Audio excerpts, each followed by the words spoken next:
Dear students,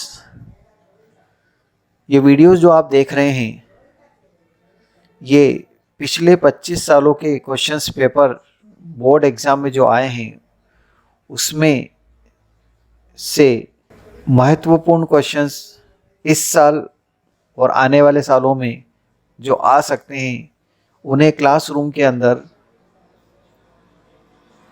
बच्चों को कराया गया है और स्टूडेंट विद्यार्थियों की विशेष मांग के ऊपर हमने इसे पब्लिक करा है ताकि सभी बच्चे इसका फ़ायदा उठा सकें। ये जो क्वेश्चंस और होमवर्क और क्लास वर्क जो भी इसमें दिया गया है और जो भी बताया गया है उसे आप सीरियसली फॉलो करते हैं तो आपको ज़रूर फ़ायदा होगा।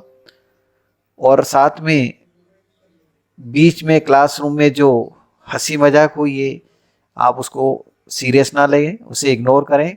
इम्पॉर्टेंट चीज़ यहाँ आपको ये देखनी है कि जो क्वेश्चंस कराए गए हैं वो कौन कौन से हैं, कौन से पेज पर हैं, क्या हटाया है सिलेबस में से और क्या करना है, इस पे ज़्यादा ध्यान दें और उन क्वेश्चंस को आप ज़रूर करें। वो सॉल्व भी किए हुए समझाए हैं हमने, खुद ने बोर्ड पर सॉल्व कर रखे हैं। So let's start.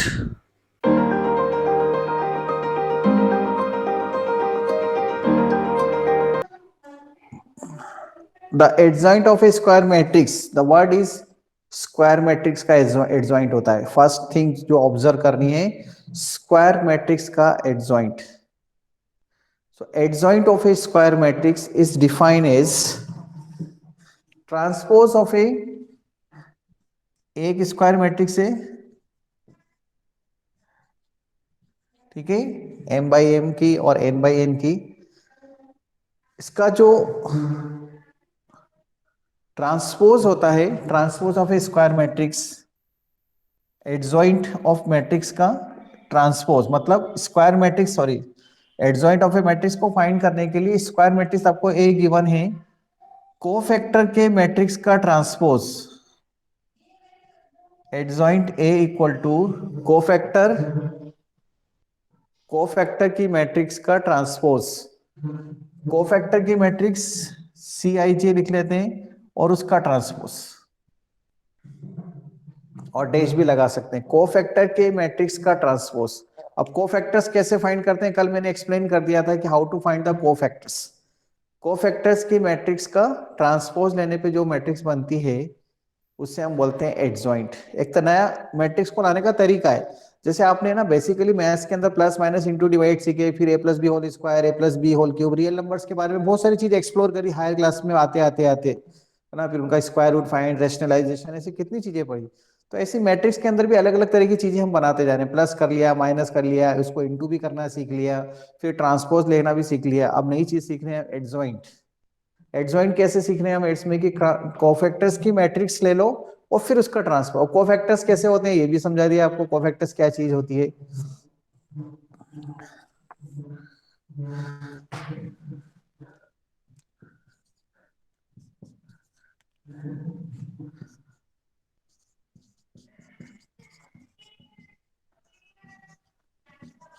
For 2 by 2 square matrix, अगर मान लो आपको एक स्क्वायर मैट्रिक्स ए दे रखी है, A11, A12, A21, A22, तो इसका जो एडजॉइंट होता है, तो दो बार लिख दिया मैंने इसमें, एडजॉइंट जो होता है, एडजॉइंट ए, एडजॉइंट ऑफ ए, उसको फाइंड करने का डायरेक्ट तरीका है इसके अंदर। अगर आपके पास एक 2 बाई 2 की स्क्वायर मैट्रिक्स है तो इनको इंटरचेंज कर दो, इनको A11, A21 को इंटरचेंज कर दो, तो क्या आएगा, मतलब यहां पर A22 और यहाँ A11 ये एडजॉइंट हो जाएगा, और इनको इंटरचेंज करके इनका साइन चेंज कर दो, इंटरचेंज नहीं, इसका साइन चेंज कर दो, मतलब माइनस A21 माइनस A12, इनके तो साइन चेंज होते हैं और इनका इंटरचेंज। डायरेक्ट आप एडजॉइंट लिख सकते हैं, एनसीईआरटी में दिया हुआ है इसलिए, एनसीईआरटी में ही दी हुई है ये चीज। एग्जाम्पल, अगर आपको एक स्क्वायर मैट्रिक्स दे रखी है 2 5 6 7, ओके, यहाँ पे माइनस लगा देता हूँ, यहाँ माइनस लगा देता हूँ। अब अगर आपको इसका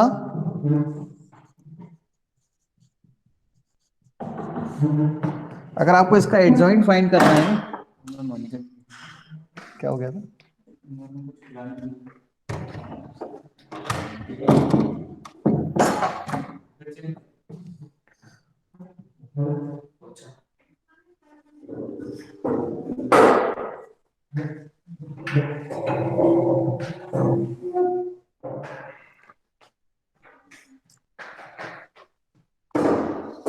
ओके, तो ए अगर आपके पास एक स्क्वायर मैट्रिक्स है तो एडजॉइंट ए को फाइंड करने का तरीका मैंने क्या बताया कि कोफैक्टर्स के मैट्रिक्स का ट्रांसपोज ले लो।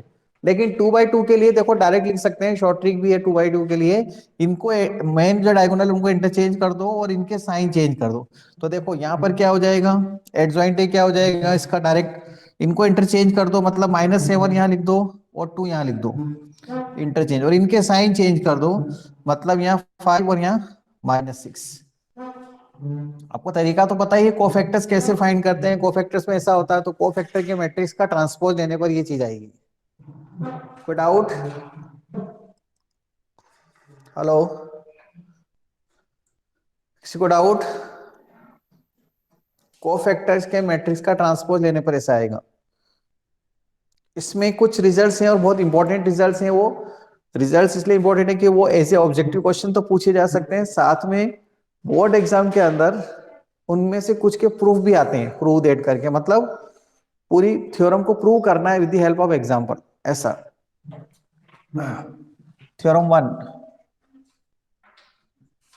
इस पर बेस्ड थ्योरम है वो, वही जो मैं बोल रहा हूँ कि इसके कुछ इंपॉर्टेंट प्रूफ हैं, इंपॉर्टेंट पॉइंट्स हैं। A into adjoint A into adjoint A into A equal to determinant A into आई।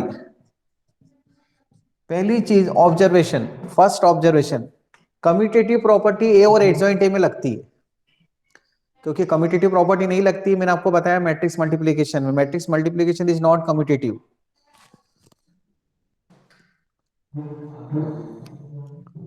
तो ए में एडजॉइंट का मल्टीप्लाई करें, एडजॉइंट में ए का मल्टीप्लाई करें, मतलब दोनों मैट्रिक्स का मल्टीप्लाई ऑर्डर को चेंज करके करें। एडजॉइंट को कैसे फाइंड करते हैं, कोफैक्टर के मैट्रिक्स का ट्रांसपोज। कोफैक्टर्स कैसे फाइंड करते हैं, कल ही तो सिखाया, याद है ना, 9 पॉइंट्स के कोफैक्टर्स फाइंड कर रहे थे, C11 positive negative sign change हो जाते हैं इवन और ऑड पोजीशन के अकॉर्डिंग। तो कोफैक्टर के मैट्रिक्स का ट्रांसपोज से एडजॉइंट मैट्रिक्स आ गई, बोलो हाँ। ए मैट्रिक्स आपको गिवन है, बोलो हाँ, तो दोनों का मल्टीप्लाई करना आता है, हाँ। तो ए इंटू एडजॉइंट ए और साथ में एडजॉइंट ए इंटू ए, दोनों इक्वल ही होंगे इसके अंदर। तो स्पेशल प्रॉपर्टी हो गई कि नहीं है, क्योंकि कम्यूटेटिव प्रॉपर्टी नहीं लगती सर, पर एडजॉइंट इंटू ए और ए के मल्टी मतलब एक मैट्रिक्स और उसके एडजॉइंट में कम्यूटेटिव प्रॉपर्टी लगती है, और उसका आंसर भी डायरेक्ट लिखा जा सकता है। और तो और लो हद हो गई, मतलब कितनी अच्छी प्रॉपर्टी है कि उसके लिए आप इतना सा मल्टीप्लाई भी मत करो सर, आप तो डिटरमिनेंट फाइंड करके मैट्रिक्स आई लिख दो, उसमें मल्टीप्लाई कर दो, मतलब बाकी सारे एलिमेंट जीरो आएंगे, सिर्फ डायगोनल में आएंगे एलिमेंट्स। और वो भी कौन सी मैट्रिक्स आएगी, स्केलर मैट्रिक्स, क्योंकि स्केलर मैट्रिक्स में डायगोनल में सेम एलिमेंट्स होते हैं, बाकी सब जीरो होते हैं, तो एक स्केलर मैट्रिक्स आंसर आएगी। और वो स्केलर का जो नंबर होगा ना डायगोनल का, वो उस मैट्रिक्स डिटरमिनेंट ए का सॉरी मैट्रिक्स ए का जो डिटरमिनेंट की वैल्यू आएगी, वो मैट्रिक्स का डिटरमिनेंट, सीधी सी बात है। तो एग्जाम में अगर ये क्वेश्चन आता है प्रूव दैट दिस प्रॉपर्टी, तो आपको ए इंटू एडजॉइंट ए फाइंड करना पड़ेगा, एडजॉइंट इंटू ए भी फाइंड करना पड़ेगा, और डिटरमिनेंट इक्वल टू आई लाके दिखाना पड़ेगा, क्योंकि वहां तो बोला है कि वेरीफाई करो, बट ऐसा कुछ नहीं बोला। तो किसी क्वेश्चन में अगर आपको यूज करना है तो आप इसका यूज कर सकते हैं, और इसी के यूज से इनवर्स का जन्म हुआ। इस प्रॉपर्टी से ही इनवर्स आता है, जो सबसे ज्यादा इंपॉर्टेंट क्वेश्चन देता है इनसे अपने इस चैप्टर के, चैप्टर नंबर 4 का जो बेसिक क्या ना जी, बैकबोन वाले क्वेश्चन है, जिसके बिना काम नहीं चलता, मतलब वो टूट जाए तो चैप्टर ही खत्म हो जाए, वो है इनवर्स का क्वेश्चन। और इनवर्स के क्वेश्चन को जो जन्म देता है वो ये वाला फॉर्मूला ही देता है, इसी से उसका जनरेशन हुआ है, वो अभी मैं आपको आगे बता रहा हूँ, ठीक है। तो एडजॉइंट मैट्रिक्स बहुत इंपॉर्टेंट मैट्रिक्स होती है, और उसमें कम्यूटेटिव प्रॉपर्टी लगती है अगर उस मैट्रिक्स को एडजॉइंट के साथ में कम्यूटेटिव लगाए, मैट्रिक्स मल्टीप्लाई करे तो।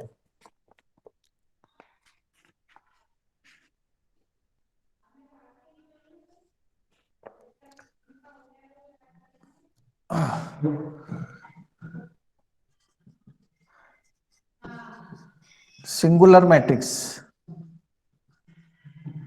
Singular matrix, if determinant A equal to 0, then square matrix. देखो जहां जहां डिटरमिनेंट यूज होगा वहां तो अंडरस्टूड है कि मैट्रिक्स ए कैसी होती है, स्क्वायर। डिटरमिनेंट कभी भी ऐसा नहीं बोला जाता 2/3 का डिटरमिनेंट, ऐसा होता ही नहीं है ना, रोज और कॉलम इक्वल होते हैं, स्क्वायर मैट्रिक्स से ही डिटरमिनेंट बनता है। So if determinant equal to 0, then square matrix ना, determinant equal to 0, A is square matrix, then A is singular।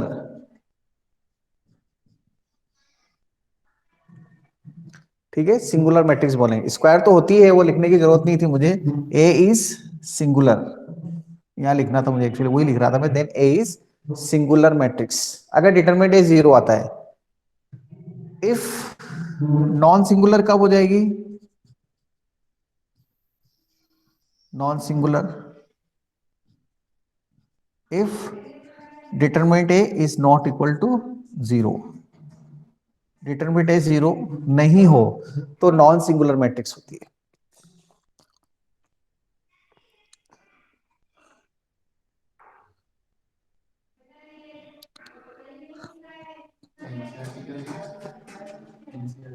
हाँ,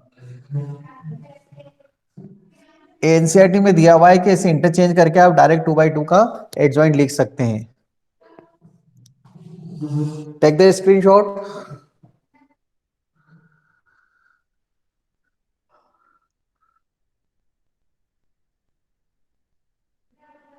hello, done screenshot.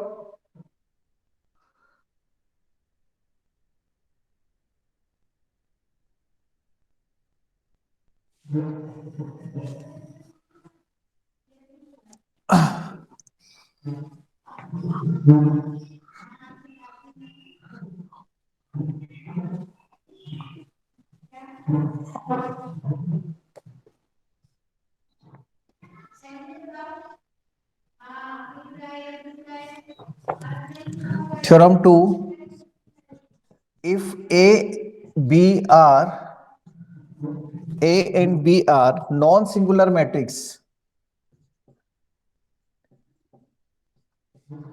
non-singular matrices of same order, ऐसा नहीं कि एक 3/3 की और एक 4/4 की, सेम ऑर्डर की, दोनों 2/2 है, दोनों 3/3 की है। Then AB BA are also non-singular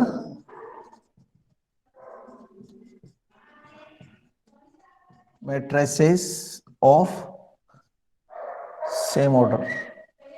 जैसे 2/2 है तो 2/2 की आएगी, 3/3 है तो 3/3, same order.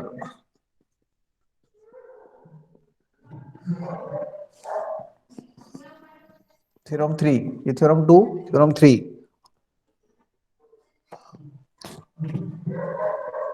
Determinant of A B equal to determinant A into determinant B आप लिख सकते हैं। ऑफ कोर्स ए बी कैसे होना चाहिए? नॉन सिंगुलर, डिटरमिनेंट 0 नहीं होना चाहिए।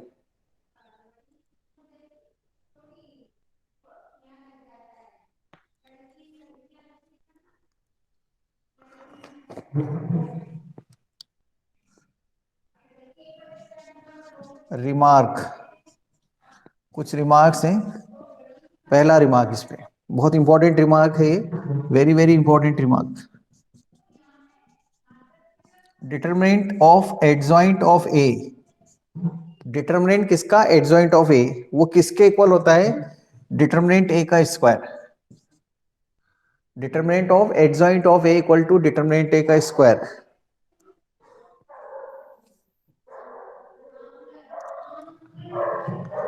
रिमार्क एक ही अभी। Theorem 4, theorem 4,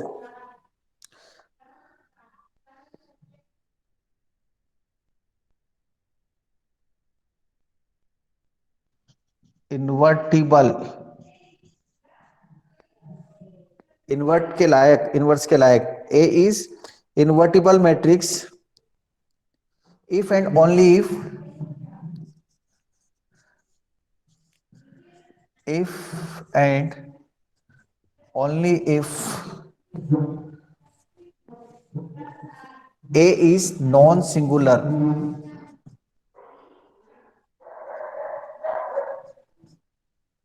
non singular matrix मतलब जिसका डिटरमिनेंट जीरो नहीं हो, उसी का क्या मिलता है हमें।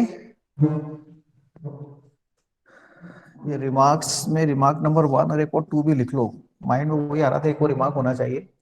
ए is invertible matrix if and only if A is non singular, non singular matrix का ही क्या होता है, इनवर्स होता है। हाँ, रिमार्क नंबर 2 भी लिखा देता हूं मैं, adjoint of determinant equal to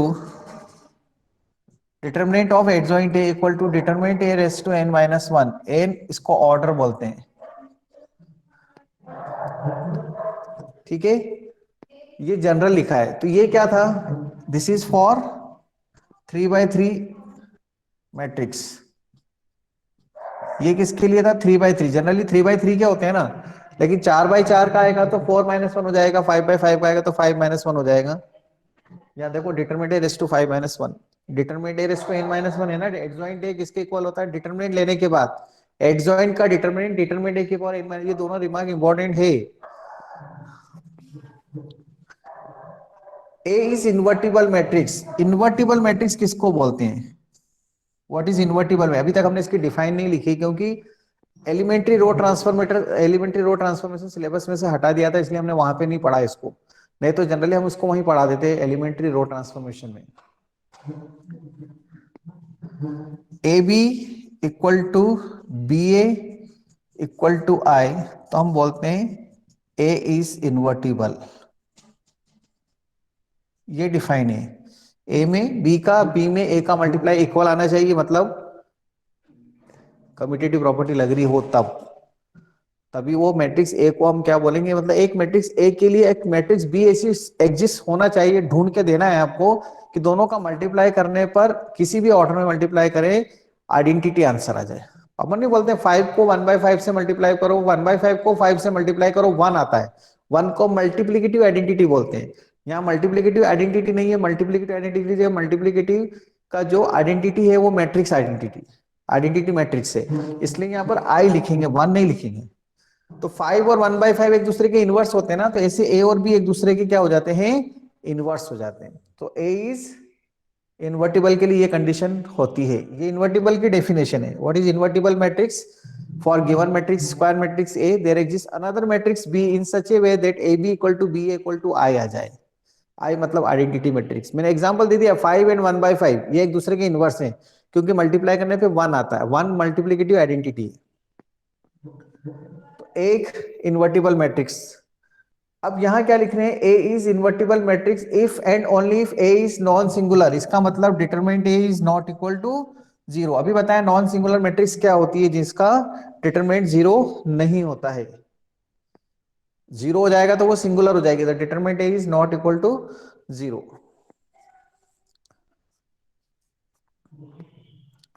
since A into adjoint A into adjoint A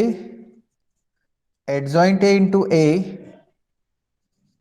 equal to determinant A into I, ये लिखाया था अभी मैंने, थ्योरम नंबर 1, थ्योरम 1 अभी बोला था मैंने आपको कि इस थ्योरम 1 से ही इनवर्स का जन्म हुआ, इनवर्स के फॉर्मूले का, वो यहां से पता लगेगा। देखो मतलब ये हुआ ना, A B equal to B A, अगर मैं इसको ऐसा लिख लूं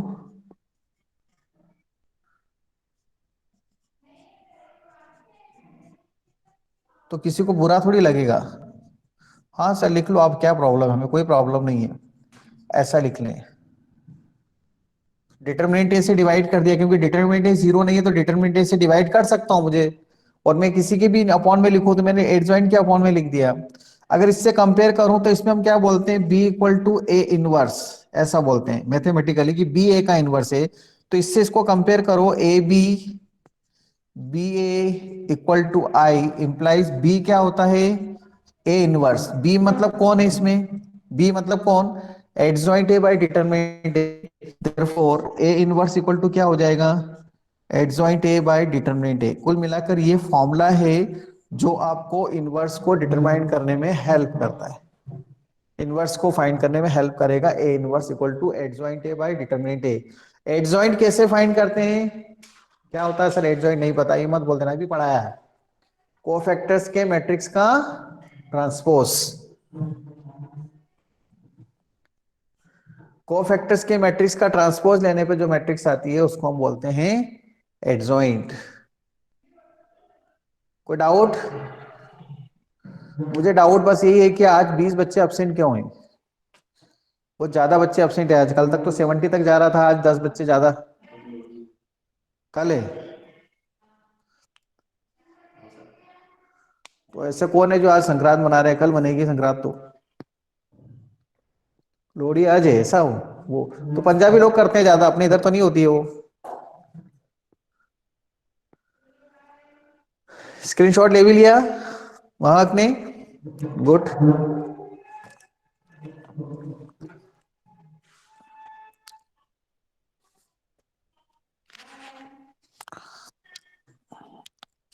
exercise 4.5,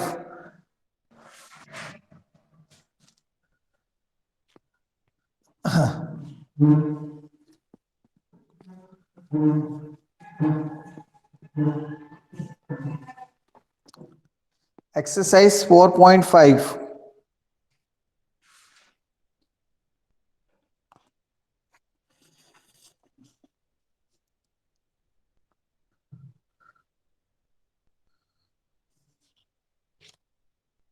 question number 4, important questions. Question number 9, 10, 4, 9, 10, तीन क्वेश्चन बता दिए। 4, 9, 10, 13, 14, 15, 16, 13, 14, 15, 16। ऑब्जेक्टिव तो मैं बोल ही चुका हूं, हर बार करनी है आपको। कौन कौन से नंबर बोले हैं मैंने? Exercise 4.5, question number 4, 9, 13 to 16। ये क्वेश्चन जरूर करने, वेरी इंपॉर्टेंट क्वेश्चन है, कहीं ना कहीं किसी ना किसी साल में इनको एग्जाम में पूछा हुआ है। इनवर्स से रिलेटेड क्वेश्चन है ये। 2017 में तो ये क्वेश्चन नंबर 16 आया था, 2017 परिधि के एग्जाम में आया था, इसलिए मुझे याद है कि उसने किया था ये सॉल्व, मतलब सभी ने किया होगा, तो मुझे याद आ रहा है एकदम 16। Okay, start with the fourth one. Verify A into at Z. अभी देखो वेरीफाई करने वाला क्वेश्चन है, ये पूछा हुआ है एग्जाम में, वेरीफाई करना है, 4 नंबर में पूछा है। और मतलब ये तो बहुत ही अच्छा क्वेश्चन था, 4 नंबर के अंदर वेरीफाई करने के लिए पूछा हुआ है। Verify A into adjoint A adjoint A into A equal to determinant A into I, determinant A into I.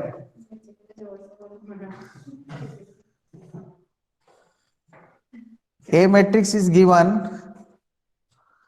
1 minus 1 2, 3 0 minus 2, 1 0 3।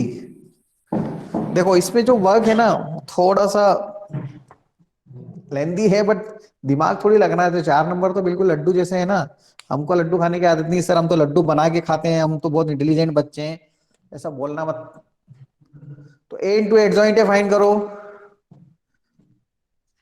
अब एडजॉइंट ए फाइंड करने के लिए आपको कोफैक्टर्स के मैट्रिक्स का ट्रांसपोज लेना पड़ता है, तो मैं ऐसे लिख देता हूं C11, C12, C13, C21, C22, C23, C31, C32, C33 का ट्रांसपोज। अब C11 क्या है वो साइड में लिखता हूं मैं, C11। पहले एडजॉइंट ए फाइंड करूं, उसके बाद तो फिर मैं इसको वेरीफाई करूंगा और डिटरमिनेंट ए भी फाइंड करूंगा। C11 कोफैक्टर ऑफ डायरेक्ट नहीं लिखना, ये ध्यान रखना, कोफैक्टर ऑफ वन, वन का कोफैक्टर, इसको और इसको हाइड करेंगे, 3 0 आएगा क्या, cofactor of 1 0, C12 cofactor of -1, मैं माइनस तो पहले ही लगा देता हूं, ध्यान रखना है ना, प्लस माइनस चलते हैं इसमें, इसको हाइड कर लें, 9 + 2 -11, cofactor of 2 plus cofactor of 2, 0 - 0 0, C21 cofactor of 3, cofactor of 3 minus -3 -0 3, cofactor of 2, नहीं cofactor of 0, C22 cofactor of 0 plus 3 - 2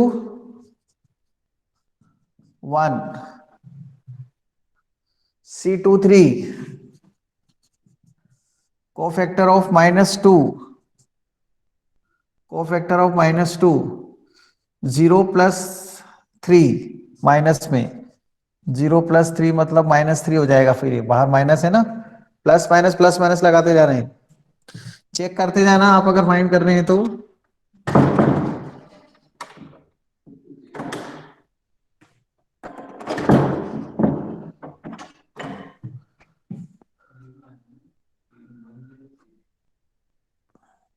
किसका सही लिखा है, ओके, C23 हो गया, C31, ऐसी गलतियां नहीं होना चाहिए, फिर अच्छा C31 ये वाली पोजीशन मतलब 1 का कोफैक्टर 0, 2 - 0 कोफैक्टर ऑफ 1, इसको और इसको हाइड करेंगे, कोफैक्टर ऑफ 1 में इसको हाइड करेंगे, 0 नहीं 2 - 0 प्लस 2, C32 कोफैक्टर ऑफ 0, 0 का कोफैक्टर -2 -6 बाहर -8 आएगा,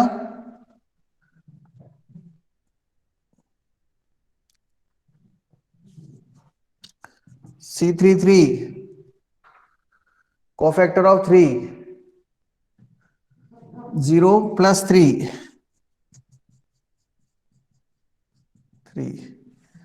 इन पे यहां पर एडजॉइंट फाइंड करने के लिए यहां से मैं लिख देता हूं -11 0 3 1 -3, ओ स्टार्ट 0 से ना, 0 -11 0 3 1 -3 2 8 3 सही है, C23 इज रॉन्ग, C23 मतलब सेकेंड रो थर्ड कॉलम, ये 0 0 + 1 -1 आएगा या -1 आएगा, 0 -11 0 3 1 -1, देखो यहां पर ये चेक जरूर कर लेना, ये डायरेक्ट करने वालों के साथ तो गलतियां होती हैं, है ना, अगर आप चीटिंग नहीं कर रहे हैं तो बात अलग है, चीटिंग करेंगे तो फिर तो जल्दी जल्दी भी सही हो जाएगा, वो कहीं से भी लिख रहे हो, लेकिन अगर आपने खुद ने किया तो ये गलती होने के चांस जैसे भी मुझसे गलत हो गया था ये। फिर वो पकड़ में आ जाएगी मिस्टेक, क्योंकि ए into add joint into A equal नहीं आएगा, कहीं ना कहीं मिस्टेक हो जाएगी, पता लग जाएगा। हाँ, वो डिटर्मिनेंट ए भी फाइंड करना, डिटर्मिनेंट ए 1 -1 2 3 0 माइनस, हाँ हाँ, अब इसका ट्रांसपोज लेना है, ये तो अभी एडजॉइंट पूरा नहीं लिखा है, एडजॉइंट ए ट्रांसपोज ले लो इसका, 0 -11 0 3 1 -1 2 8 3, ये एडजॉइंट ए आ गया।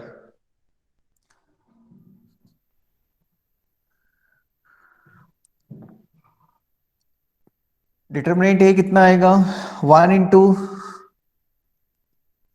0 + 0 +1, 9 + 2, +2, 0 - 0, 11 आएगा, नॉट इक्वल टू 0। ठीक है, अब हम फाइंड करेंगे A into adjoint A. A into adjoint A, देखो वर्क थोड़ा सा बड़ा है ना।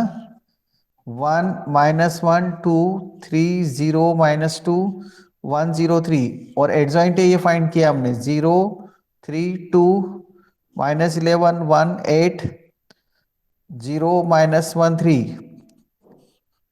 रो बाय कॉलम मल्टीप्लाई करेंगे, रो बाय कॉलम मल्टीप्लाई करेंगे और बताएंगे कितना आ रहा है, ए इंटू एडजॉइंट ए।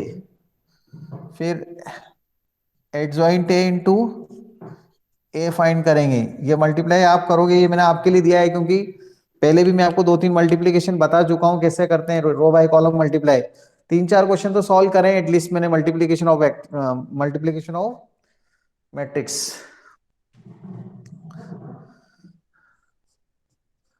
0 3 2 -11 1 8 0 -1 3, उसमें ए का मल्टीप्लाई 1 -1 2 3 0 -2 1 0 3। तो ये आएगा 11 0 0 0 11 0 0 0 11 आना चाहिए। डायरेक्ट मत लिखना, मल्टीप्लाई करने पे आना चाहिए, है ना। यही पता लग जाएगा आपको कि मैट्रिक्स अगर ये डिटरमिनेंट स्केलर मैट्रिक्स नहीं आई ना, मतलब गलत कर दिया कहीं।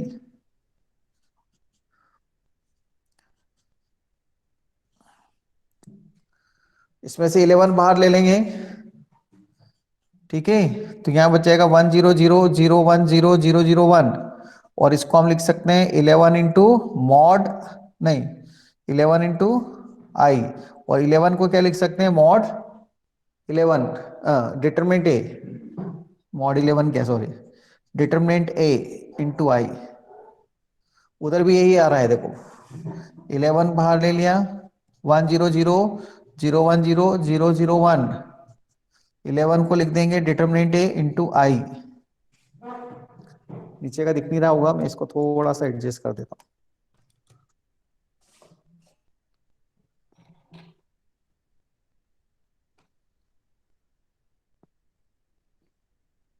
अब दिख रहा है।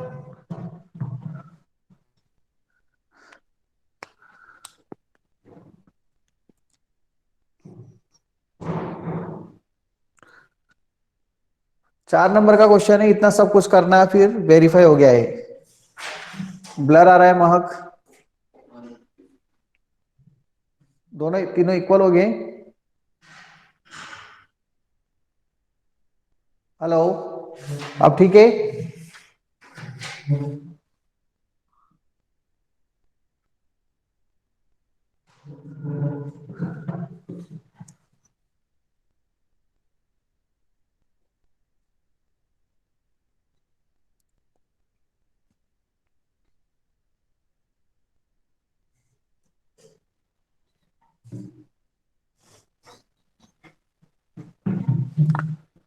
हो गया, स्क्रीनशॉट ले लिया।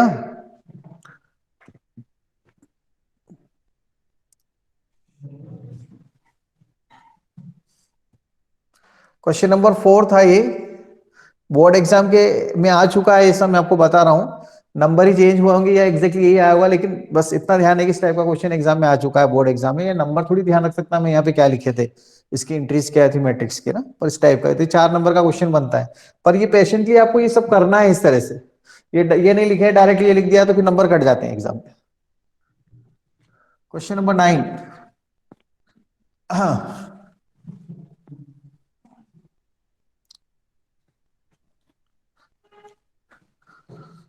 Question number 9, do it fast अभी करेंगे आप लोग। क्वेश्चन नंबर 9 मेरे साथ, मैं नहीं करूंगा, मेरे साथ का मतलब ये है कि आपको अभी करना है। बोले हाँ सर आप करो, देखते हैं आपको कितना आता है। Find the inverse of the each of the matrix, inverse find करना है। Question number 9, to find inverse, A given है, इनवर्स फाइंड करना है 2 1 3, नंबर कोई सी भी लिख सकते हैं इनवर्स फाइंड करने के लिए। बहुत इंपॉर्टेंट क्वेश्चन माना जाता है इनवर्स। सबसे पहले आप डिटरमिनेंट ए फाइंड कर लो।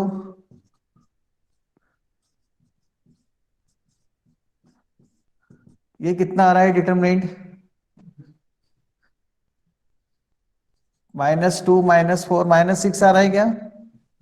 0 0 1 के रिस्पेक्ट में एक्सपांड कर दो ना, इस कॉलम के रिस्पेक्ट में एक्सपांड कर दो, तो दिस माइनस दिस, ये और ये हाइट हो जाएंगे ना, ये और ये हाइट हो जाएंगे, -2 -4,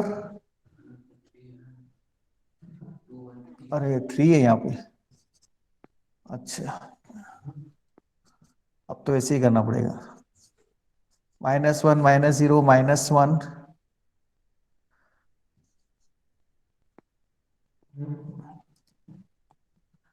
2 + 21 है ना, 3 में आएगा -2 -4,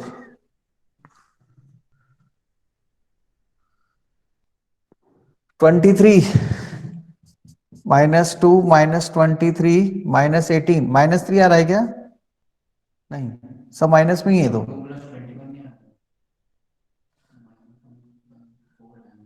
2 + 21, ये और ये हाइट किया ना, 2 + 21 ही तो आएगा, मैंने इससे किया है, तो ये और ये हाइट किया ना 1 के लिए, तो 2,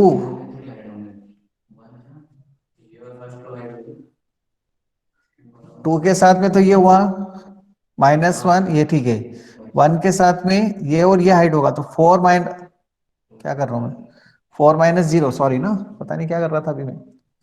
हाँ, ये और ये हाइट होगा ना, तो 4 -0 -4 आएगा,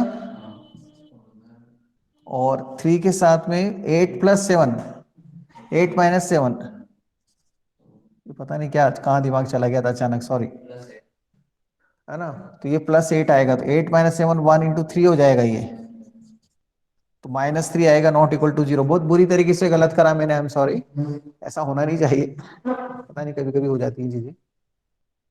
ठीक है, डिटरमिनेंट ए तो फाइंड कर लिया, inverse exist, determinant A is not equal to 0, inverse exist.